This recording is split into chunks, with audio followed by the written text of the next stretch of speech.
तो ये देखिए, ये है हमारा स्कूल और चलिए हम आपको अंदर लेके चलते हैं।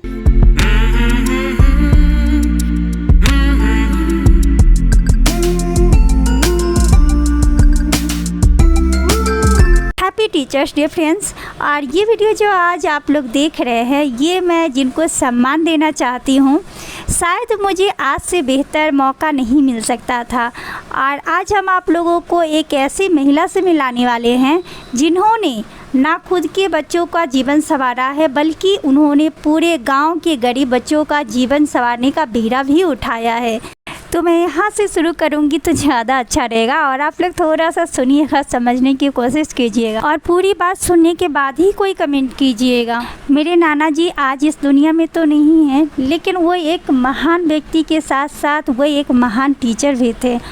और मेरे नाना जी के 4 बच्चे थे, जिसमें से 4 लड़के थे, 4 लड़कियां थी, उसमें से एक मेरी मम्मी थी। लेकिन मेरी नानी अनपढ़ थी, क्योंकि पहले लड़कियों को पढ़ाना लिखाना ज़रूरत ही नहीं समझा जाता था। लेकिन नाना जी नानी को कैसे पढ़ाए, ये जानकर आपको आश्चर्य होगा। मेरे नाना जी क्या करते थे, जब वो स्कूल जाते थे तो नानी को ज़मीन जो होता है ना, ज़मीन मिट्टी पे वो लिख के जाते थे और नानी को बोलते थे कि आप इसको देख के लिखिएगा और याद करिएगा, और जब मैं शाम में आऊँगा तो मैं इसे सुनूँगा और आप लिख के दिखाइएगा। और इसी तरीके से उन्होंने नानी को इतना तो काबिल बना ही दिए थे कि नानी आज की डेट में कुर्सी पे बैठ के चाय की चुस्की लेते हुए पेपर पढ़ लेती है। लेकिन हाँ, उन्होंने कोई डिग्री हासिल नहीं की, वो एक अलग बात है। और नाना जी के ऊपर 8 बच्चों की जिम्मेवारी थी, फिर भी उन्होंने 8 बच्चों को पढ़ा लिखा कर आज की डेट में मेरे जो 3 मामा हैं वो टीचर हैं, मेरी 2 मौसी टीचर हैं और एक मामा मेरे रेडियो स्टेशन के गायक है और 2 मौसी मेरी हाउसवाइफ है। और रही अब मेरी मम्मी की बात, तो मैं मम्मी की अब कहानी आपको बताती हूँ, सुन के आप लोग भी दंग रह जाएंगे। अब आप इनसे मिलिए। ये है मेरी मम्मी, मेरी अभिमान, मेरी गुरूर और मेरी प्रेरणा। और ये है मेरी मम्मी का स्कूल।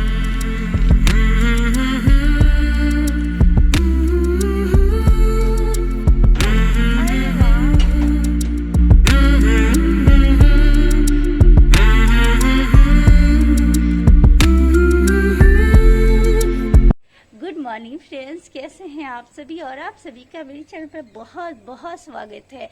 और अभी घड़ी में बजे हैं सुबह के 5:30 और हम लोग यहाँ पे आए हैं। हम कहाँ पे खड़े हैं वो हम पहले आपको बता देते हैं। यहाँ ये मेरे मैके का स्कूल है। ये 8वीं क्लास तक का है। मम्मी ने खुद बनवाया है ये स्कूल। मैं आपको अभी दिखाऊंगी ये स्कूल। और मैं आप लोगों को बता दूं कि मेरी मम्मी भी गवर्नमेंट टीचर से अभी रिटायर्ड हुई हैं और उन्होंने उसके बाद अपना खुद का स्कूल खोला है और यहाँ पर 8 क्लास तक के बच्चे पर। चलिए मैं आपको स्कूल दिखा देती हूँ। तो ये देखिए, ये है हमारा स्कूल और चलिए हम आपको अंदर लेके चलते हैं।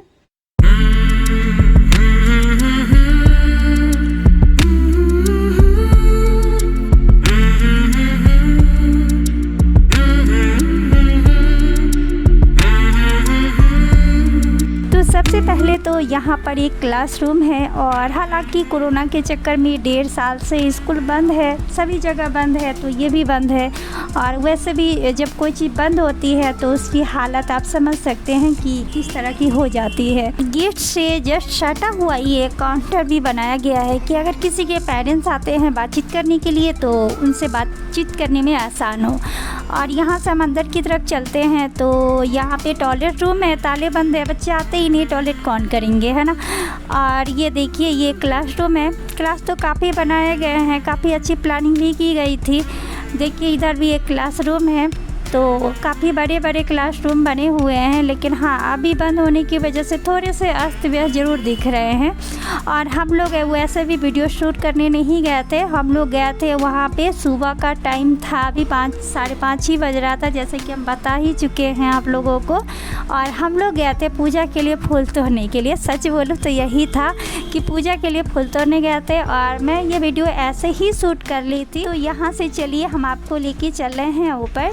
और ये स्कूल अभी हालांकि नया ही है, इसको 3 साल हुए ही थे खुले हुए और ये ऊपर बनना स्टार्ट हुआ ही था। हालांकि उसी समय ये कोरोना का जो कहर था वो सभी जगह ढा चुका था, जिसकी वजह से स्कूल भी बंद करना पड़ा और काम को भी बंद करना पड़ा। मैं आप लोगों को पहले भी बता चुकी हूँ कि मेरी मम्मी गवर्नमेंट टीचर रही हैं। हालांकि उनके रिटायर हो चुके हैं, उनके रिटायर के 3 साल हो चुके हैं और मेरी मम्मी अपने रिटायर के बाद ही ये स्कूल खोली है। और मेरी मम्मी का ये प्लानिंग कैसे मन में आया, आप ये शायद आपके दिमाग में आ रहा होगा। इसका जवाब देने के लिए मैं आपको यहाँ से छत पे लेके जा रही हूँ और वहाँ से मैं आपको जब नीचे दिखाऊंगी तो शायद इसके जवाब आपको मिल जाएगा। तो यहाँ से आप देख सकते हैं कि ये आपको एक बस्ती दिखाई दे रहा होगा और यहाँ पे जो बस्ती है वो सभी मिडिल क्लास फैमिली वाले ही हैं, जो कि अपने बच्चों को पढ़ाने लिखाने में ज़्यादा सक्षम नहीं हो पाते हैं, जिसकी वजह से अपने बच्चे को पढ़ा लिखा नहीं पाते हैं। यहाँ पर कुछ ऐसे भी बच्चों को पढ़ाए लिखाए जाते हैं जिनके पेरेंट्स पैसे नहीं दे पाते हैं, उनको मुफ्त में पढ़ाया जाता है। और मम्मी के दिमाग में स्कूल खोलने की बात कैसे आई होगी, तो जब मम्मी का रिटायर हुआ था तो मम्मी सोच रही थी कि अगर इस पैसे को मैं कहीं पर भी लगाऊं, ज़मीन खरीदूं या कुछ और भी कर लूं, लेकिन यादगार नहीं रहेगा वो चीज़। फिर मम्मी के दिमाग में आया कि क्यों ना हम खुद का एक स्कूल खोलें, जिससे कि यहाँ के गरीब बच्चे को शिक्षा भी मिल जाए और एक यादगार भी बन जाए। तो ये मम्मी की बहुत अच्छी सोच थी और मेरी मम्मी हम बच्चों के लिए एक आइडल है। मेरी मम्मी ने हम बच्चों को बहुत ही अच्छी शिक्षा दी, बहुत ही अच्छी परवरिश दी और इस वीडियो के माध्यम से मैं अपनी मम्मी को थैंक यू बोलना चाहती हूँ। और इसके लिए आज से बेहतर दिन तो मुझे मिल ही नहीं सकता था। तो थैंक यू मम्मी, आपने मेरी इतनी अच्छी परवरिश दी। और कहते हैं जन्म माँ देती है और शिक्षा गुरु देते हैं, लेकिन यहाँ तो मेरी मम्मी ने जन्म और शिक्षा दोनों दिया है, तो स्पेशल मम्मी के लिए थैंक यू तो बनता ही है। और ये देखिए आप लोगों ने स्कूल देखा ना, बहुत ही अच्छा स्कूल है ना। और ये सब मेरी मम्मी की वजह से है, मम्मी ने ये सब इतना अच्छे से किया हुआ है। तो यहाँ पर देखिए मेरी मम्मी स्कूल को अभी बंद कर रही हैं और हम लोग घर जाएंगे। तो आज की वीडियो आप लोगों को कैसी लगी, एक लाइक तो मेरी मम्मी के लिए बनता ही है। तो चलिए इस वीडियो को हम यहीं पे समाप्त करते हैं। तो मम्मी के लिए आप लोग लाइक ज़रूर कीजिएगा।